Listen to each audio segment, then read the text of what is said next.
Hello hi everyone, welcome back to my channel. So friends, कैसे हो आप सब। आई होप आप लोग काफ़ी अच्छे होंगे और आप लोगों ने अपने नए साल की शुरुआत काफ़ी अच्छी तरीके से कर ली होंगी। बहुत ऐसे वादे जो आपने खुद से किए होंगे, खुद के लिए किए होंगे। सो फ्रेंड्स, आज मेरी सुबह की शुरुआत होती है सुबह के 5 बजे और मैं यहाँ पे 2 क्लासेस अटेंड करती हूँ एसएसटी की 50-50 मिनट की। और फिर मैं बाहर निकलती हूँ देखने की कि मौसम का क्या हाल है। भाई, मौसम का हाल तो बहुत ही बुरा था यहाँ पे। तो आप लोग देख सकते हो कितना ही धुआं सा हो रखा है, पूरा एकदम सा फोगी पूरा बड़ा मस्त मौसम लग रहा है। और कपड़े पर आप लोग देख सकते हैं, जैसा लग रहा है जैसा कि बर्फ़ गिरा हो, है ना। और वो ठंड का तो भाई साहब यहाँ कोई जवाब ही नहीं था। इतना ठंड था ना कि मज़ा आ जाए। रज्जू नहा ले ठंडे पानी से, उसका तो पूरा दिमाग की बत्ती खुल जाए। तो मैं यहाँ इस ठंड को इग्नोर करते हुए और फिर मैं चली जाती हूँ नहाने के लिए, क्योंकि भाई साहब मैं बहुत ही बहादुर हूँ, है ना। तो फिर मैं आ जाती हूँ यहाँ स्नान करके एकदम फ्रेश होके, और फिर मैं अपना यहाँ से स्टार्ट करूँगी डेली रूटीन जो मेरा काम है। और फिर मैं हो जाती हूँ अपने वस्त्र धारण कर लेती हूँ सारे के सारे। फिर मैं सोच लेती हूँ कि थोड़ा सा मैं आग जला के ताप लूँगी, सेक लूँगी। हाथ पैर मेरे काम नहीं कर रहे थे क्योंकि मैं छत पे गई थी पूजा करने, और छत का तो हाल।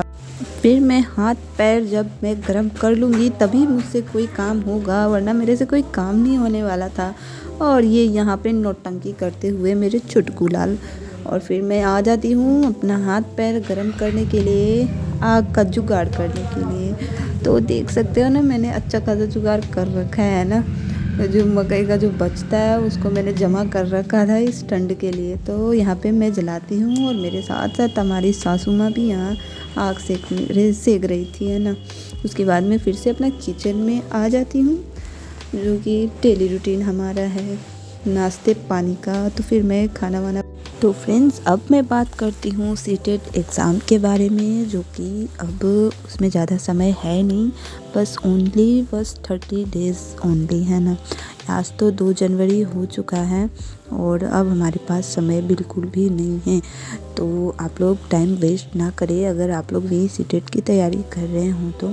और अब हमारे पास समय नहीं है तो फ्रेंड्स, अब हमें नोट्स बिल्कुल भी नहीं बनाने चाहिए। और मेरे तो ये 4-5 दिन पहले जो रीफॉर्म जो रजिस्ट्रेशन जिसका हो रखा था उसका स्टार्ट हुआ था ना, तो मैंने उसी में भरा था। तो मेरे पास तो और भी समय ने मैंने पहले से कोई तैयारी नहीं करी है।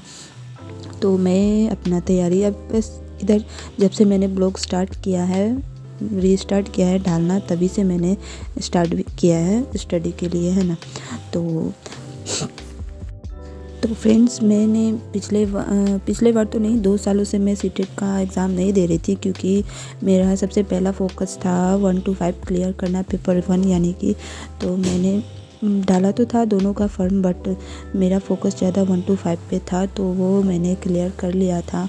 और सोचते हैं ना कई लोग कि अरे 1 to 5 और पेपर 2 दोनों हम एक साथ कर लेंगे, बट ऐसा नहीं हो पाता है, क्योंकि 2-3 सब्जेक्ट्स जो मिलते जुलते हैं। सीडीपी और ईवीएस तो रहता ही नहीं है सेकेंड पेपर में। तो ईवीएस पहला पेपर में रहता है, सीडीपी ईवीएस आप लोग को पता ही होगा। तो हिंदी और लैंग्वेज 1 लैंग्वेज 2 तो दोनों में ये रहता है, सीडीपी लैंग्वेज 1 और लैंग्वेज 2। और जो मेन सब्जेक्ट आपका होता है, जैसे कि मेरा एसएसटी है, तो एसएसटी बाद बाकी सब्जेक्ट सेम होते हैं, बट एसएसटी इतना लेंदी है ना फ्रेंड्स कि दोनों को कवर करना बहुत ही मुश्किल था। तो इस वजह से मेरा सेकंड पेपर क्लियर नहीं हो पाया था, और 1 साल मेरा टाइम मैनेजमेंट के कारण नहीं हो पाया था। तो अच्छा, तो पढ़ाई तो मैंने अच्छी खासी कर रखी थी, बट वहाँ कुछ ऐसे हो गए थे प्रॉब्लम्स जिसकी वजह से टाइम अच्छे खासे नहीं मिल पाए और मेरे कुछ क्वेश्चन छूट गए थे। तो इस वजह से मेरी क्लियर नहीं हो पाई थी पेपर 2। तो इस बार मेरा टारगेट है कि प्रैक्टिस पे ज़्यादा जोर देना है ना, कि मेरा टाइम मैनेज हो जाए। और मैं यहाँ पे अपना एसएसटी का ज़्यादा फोकस कर रही हूँ, क्योंकि सीडीपी और पेपर 1 पेपर 2 लैंग्वेज 1, लैंग्वेज 2 तो मैंने पेपर 1 में पढ़ा था, तो वो काफ़ी मैं रिकॉल कर लूँगी। और इधर 2-3 साल से जो क्वेश्चन नए नए आए हैं उसको बस PYQ उसको देख के मैं सॉल्व करने की कोशिश कर लूँगी, और इसी तरह से मैं प्रैक्टिस करूँगी। और ज़्यादा फोकस मेरा SST पे है, तो मैंने सुबह 2 क्लासेस देख रखे थे और फिर मैं यहाँ पे आ जाती हूँ हिंदी की क्लासेस करने के लिए। तो फ्रेंड्स, अगर आप लोग भी सीटेट का एग्ज़ाम दे रहे हो तो ज़्यादा से ज़्यादा अब नोट बनाने की कोशिश बिल्कुल भी मत करना, क्योंकि ये बहुत ही मुश्किल हो जाएगा, है ना, क्योंकि समय है नहीं हमारे पास। और ज़्यादा फोकस वीडियोस जो होता है ना, मैंने पेपर 1 ऐसे ही क्लियर किया था। वीडियोस जो होते हैं उसी में प्रैक्टिस करने की कोशिश कीजिए, है ना। जैसे वीडियो को पॉज करके क्वेश्चन जो बन रहा है वो ठीक है, वो जो नहीं बन रहा है उसको देखिए कि क्यों नहीं बन रहा है ना, कहाँ से, या फिर उसकी थ्योरी देखने की कोशिश कीजिए। टॉपिक तो पता चल ही जाता है। तो और पेडागोजी तो बस समझने, उसको थोड़ा ध्यान से पढ़ने और समझने का ये पड़ता है, उसके बाद तो पेडागोजी सॉल्व हो जाती है। और ये और एक चीज़ मैंने नोटिस करी है ना कि हिंदी की जो वर्ड्स होती है ना वो बहुत ही टफ होती है, समझ में नहीं आती है।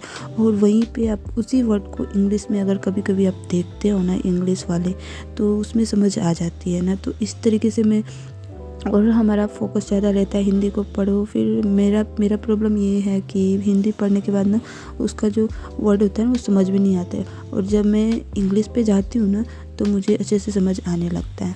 तो इसी वजह से इसको ध्यान से पढ़ना होता है, पेडागोजी को समझना होता है ना। तो इसी तरीके से मैंने पेपर 1 निकाला था, और उम्मीद है कि पेपर 2 भी क्लियर हो जाए। कोशिश है, आप लोग भी अपनी कोशिश जारी रखिए और खूब सारा मेहनत करिए और ढेर सारी प्रैक्टिस कीजिए, है ना।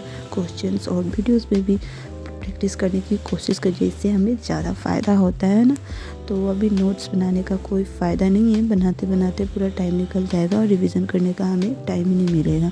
तो मैं फ़िलहाल वीडियोस से ही काम चला रही हूँ, मैं नोट्स, और ना ही मैंने कोई पेड कोर्स लिया था पेपर 1 में भी, और ना मैंने अभी ले रखा है, और ना ही मेरे पास कोई नोट्स है।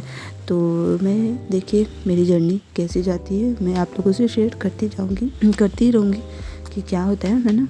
बस कोशिश जारी रखनी है और मेहनत अपने जो है ना ईमानदारी के साथ करनी है। तो आप लोग भी खूब सारा मेहनत करिए, और तो किसी भी हाल में इस बार सीटेट क्लियर करना ही है, क्योंकि नेक्स्ट बार जो है ना सिलेबस बदलने वाला है।